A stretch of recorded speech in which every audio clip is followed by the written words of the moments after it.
Hi, mind if I join you?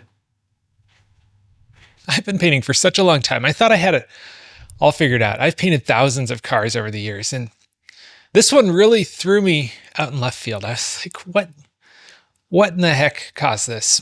And this is so strange because I did everything by the book. These are brand new parts, and I went through cleaning them and sanding them and putting sealer down, urethane base coat, clear coat. Everything worked great. It looked great when I was spraying it. But when I came back in, like 30 minutes after I was done spraying, I had put the heater going, different heater. And I'm going to get to that in a second because that's ultimately what caused this whole problem. Anyway, put this thing going and I'm like, okay, cool. I'll come back, turn it off. By then it'll be ready to go. And I walked back in after that 30 minutes and I got that sinking feeling, in the pit of your stomach. You open the door and I look across the room and I'm like, oh shit, what went wrong here? What happened? And it's a really simple explanation. The fix, luckily, is pretty simple too. And I want to show you exactly how I fixed all these panels without having to repaint them, without having to strip them down to bare metal or bare plastic and start from scratch. I was able to ultimately save this clear coat, which had fisheyes everywhere in it. There was thousands of these fisheyes, and I saved it with just a really simple process that I was able to go through, and it looks better than ever. It came out looking like this. Turned out so great. I just went and got myself a scoop of ice cream and called it a day. That was that's enough work for me. Anyway, I want to show you exactly how to fix fisheyes the quick and easy way. And I also want to talk about why this happened and how I'm going to avoid it in the future, because I think this is really important to go over and something that I didn't even think would happen to me, but yet here we are. So all these parts that I painted came new from Subaru. They were like cream of the crop. They're like as easy as it gets, right? They're all covered in factory e-coat. All I had to do was sand them down, treat the bare metal areas, spray the sealer, spray the base coat, spray the clear coat. Simple, right? And I thought it was. This is a car that I've been working on. It's a 2015 Subaru WRX. If you want to watch the whole rebuild, I put a link right up here, and I'll pin the link down below in the description as well. Kind of funny because this was a car that I bought sight unseen at the auction. It's like, by all intents and purposes, totally. Yeah, that makes sense. One of the grossest cars. I opened up the door, and the smell just hits you. It's been chain smoked in, and there's crap spilled everywhere, and the center console has all this shit fused into it, and I had to pull everything apart, pull the seats out, detail it, use an extractor, because I think they had a cat in this thing at one point, and it just smelled like urine. In the trunk was a bottle of cat odor eliminator. I tried that, and it actually worked pretty good with the extractor. Kind of a weird side tangent there. Anyways, we're talking about fisheyes. And over the years, I've had fisheyes come about every once in a while. Usually it's from something that I didn't anticipate, like somebody spraying tire shine outside of where I'm working, or WD-40, or something drifts in, or maybe it's like a car that's been waxed a whole bunch and you get those fisheyes. Essentially what's happening is the surface energy is lower, so the clear coat wants to go and move, and so it doesn't stick to the surface energy where the silicone or that contamination is. I go all into this way deeper in my Make It Match little community that I put together on school.com, where I teach everything automotive painting that I've learned over the last 20 years or so. So here I am, I'm looking at this hood, and I'm like, what happened here? Why is this looking this bad? And I walk over and I look at this fender. The fender's not as bad. I'll get to why in a minute. And then the bumper cover also has these fisheyes all over the top part only. So what had happened with this stuff is I had sprayed out this clear coat, and it was cold. I'm in Alaska, it's April, and I think it was like 28 or 30 degrees out or something like that. It was just really kind of like edge of spring, right? The problem with the space that I'm spraying in is there's this forced air heater in the corner, but when I turn on the heat, the air starts moving around and it circulates and it kicks up all this dust and stuff like that. For this specific stuff that I was spraying, I wanted to use Wanda 2100 LV because I was trying to match the factory orange peel of the Subaru, specifically using my Harbor Freight Black Widow HTE13 tip with the Wanda 2100 LV. I really like the way it lays out. It has that like that kind of thick, nice, tight but thick. I don't know how to put my finger on it. Anyway, the peel that a lot of the Japanese cars have on them, the Subarus, the Hondas, your Nissans, your Mazdas, and stuff like that. They have a signature look to the way that the clear coat lays down. Anyway, so I like this Wanda 2100, right? So I'm going to spray it out, but it's slow, and it takes like 30 minutes for it to get out of dust free, especially in the temperatures here, which I'm like 65 to 70 degrees, right in that kind of like that Goldilocks zone, kind of the lower workable edge that I like to think of when I'm painting stuff. So I lay it all down and it's looking great. I spray it and it absolutely comes off the gun looking great. I mean, look at this video here. This is me walking around the stuff in the area after I had sprayed it.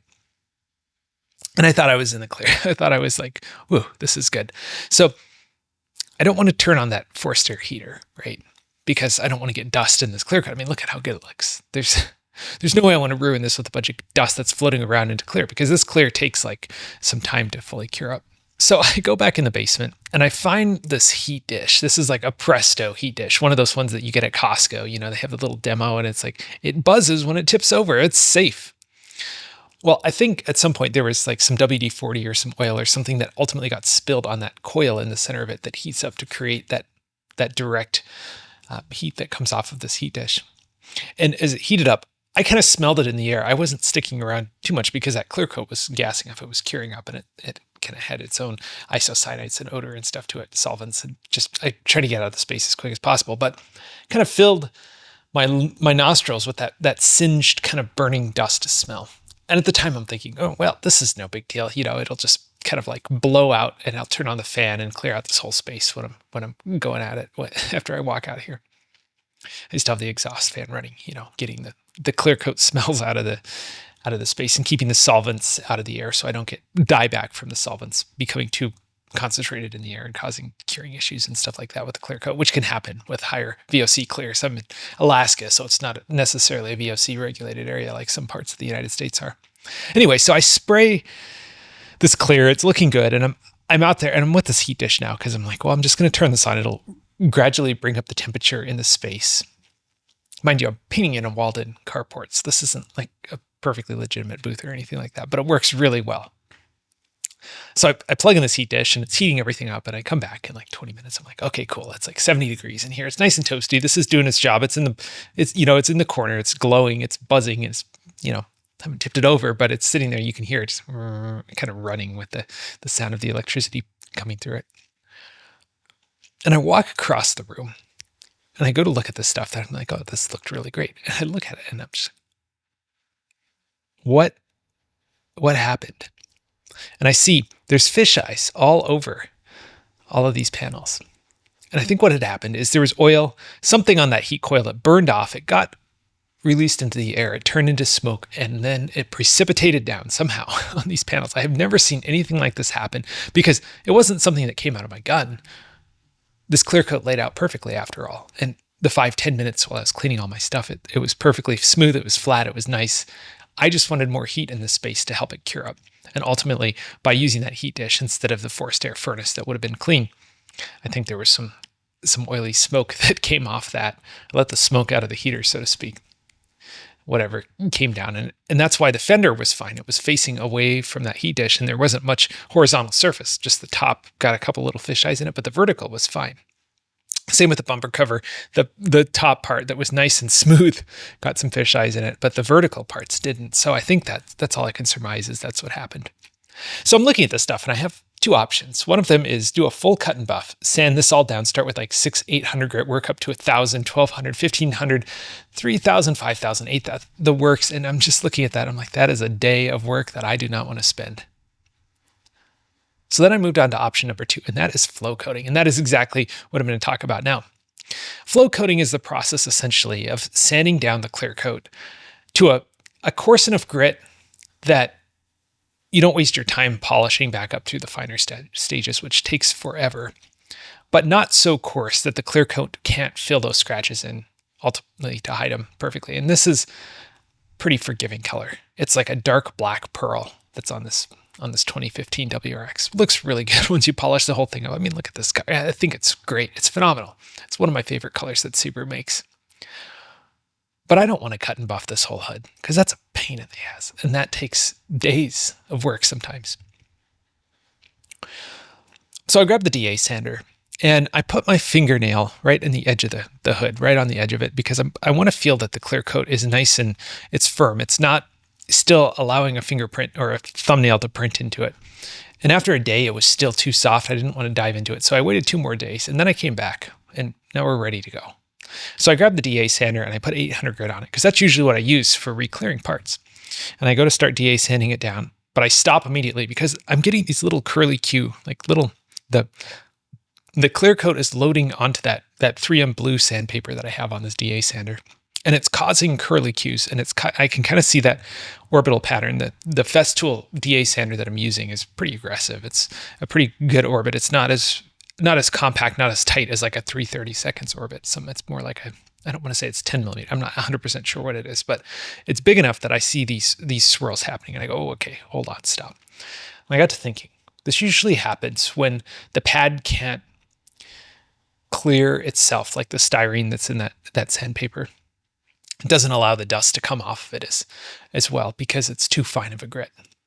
So logic tells me I need to step down to 600 grit. So that's what I do. I switch down to 600 grit. And this time I'm using Cubitron paper. So it's that purple paper. It's really good stuff. And I sand down the rest of the hood, all DA sand down as much as I can on the flat areas. And then I come back with a soft back and a block and do the rest of it in 600 grit. And I want to use 600 grit because it's coarse enough that the paper can clear itself. It doesn't load up with that kind of still curing clear coat, but it's not too coarse where the clear coat won't fill it. See where I'm going here? I want it to be kind of like that good happy medium area, so it'll look nice without looking hazy, or you'll see like sanding scratches that the clear coat shrinks back into, it pinches back into once it's all said and done. So I sand everything down, and then I backmasked it. So a backmask is just you take your tape and you stick it on the back of the panel. You stick up, and then you take the masking paper and you go down on top of it and you drape it down. Simple as that. It took me like 10 minutes to mask up this whole hood. Pretty quick process. I degrease it, and then I wait. Then I grab a new white ball cloth, the X60s. I degrease it again, wipe it all off, and then I degrease it one more time. I want to be extra, super, triple sure that there's no remaining silicones or waxes or whatever is in the air coming back down onto that hood again. And of course, that heat dish is way out of the booth. I'm done with that thing. We're back to the forced air heater, the natural gas fired heater that I usually use while I'm painting. So I do that, and I wipe it down, and then I tack cloth it off, and I mix up some different clear this time. Instead of using the Wanda 2100, I use Wanda 8100, which is technically it's still a 2-to-1 high solids clear, but it's more like a mid solids clear. It's really thin. You really have to lay it on thick. And I grab the same gun, which is my Harbor Freight Black Widow 13 HTE. And I have the inlet pressure on that gun at 29 PSI. So I go and I lay down some clear. I do 3 coats of clear back to back to back. And I'm not... Oh, hi. Yeah. You're very cute. Oh my gosh, you are tufting. You are tufting, good sir. Look at this. Look at all that dog fur. Oh my gosh. We're going to vacuum later. Yep. So I'm sitting there and I'm spraying down the clear, and it just looks absolutely awesome. I don't have any fisheyes left. It's filled in all of those imperfections. There's no craters or anything left because I've sanded it mostly all the way out with that 600 grit sandpaper. In the Wanda 8100, you have to work it. I tighten up my overlap, so I'm going like 75% over each coat. And I back my gun off just a little bit so it gets a finer atomization. And that's it. And the hood just turns out great.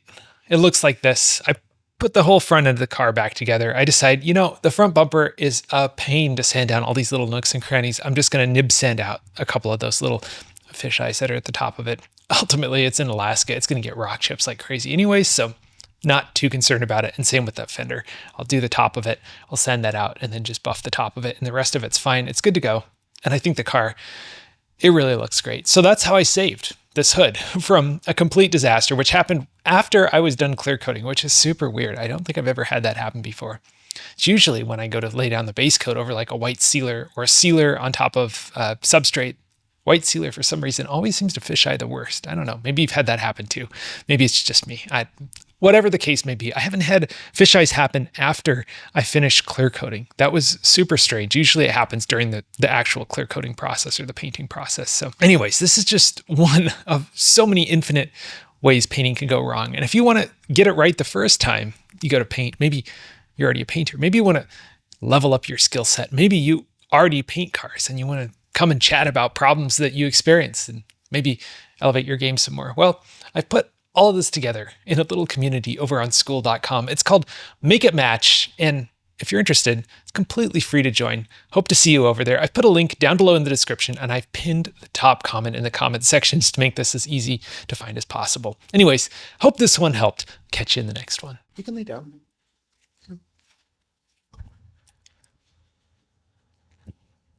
Hey, Doug.